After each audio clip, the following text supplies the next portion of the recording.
નમસ્કાર, આપ જોઈ રહ્યા છો દિવ્ય ભાવના ન્યૂઝ। અમદાવાદ સહિત રાજ્યના તમામ શહેરોમાં સાયબર ક્રાઇમને લગતા કેસમાં ચિંતાજનક વધારો થયો છે।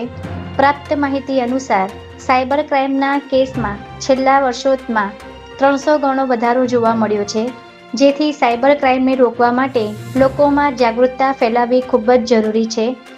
જે અનુસંધાનમાં અમદાવાદ પોલીસે સાયબર સાથી ચેટબોટ નામની વોટ્સઅપ સેવા શરૂ કરી છે।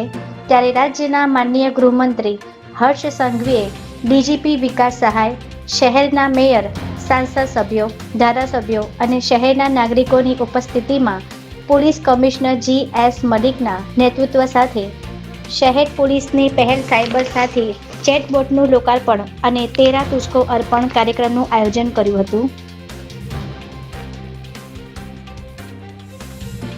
પાલડી ટાગોર હોલ ખાતે યોજાયેલા આ કાર્યક્રમમાં સાયબર સાથીની સેવા શરૂ કરવામાં આવી હતી, જેમાં સ્ક્રીન પર દર્શાવેલ નંબર પર વોટ્સએપ કરીને સાયબર સાથીની મદદથી કોઈપણ વ્યક્તિ રાઉન્ડ ધ ક્લોક વાતચીત કરી શકશે, જેમાં સાયબર ક્રાઇમ અંગે તુરત જ માહિતી મળશે।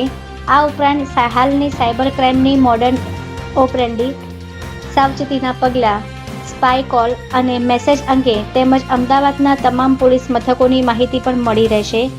આ કાર્યક્રમમાં અમદાવાદના તમામ ઝોનના પોલીસ સ્ટેશન તેમજ પોલીસની અન્ય એજન્સીઓ દ્વારા 848 ગુનાના રિકવરી કરેલા 771 મોબાઈલ ફોન, 21 વાહનો અને અન્ય ચીજવસ્તુઓ મળીને કુલ 26 કરોડનો મુદ્દામાલ તેમના મૂળ માલિકોને પરત કરવામાં આવ્યો હતો। જય હિન્દ, જય ભારત।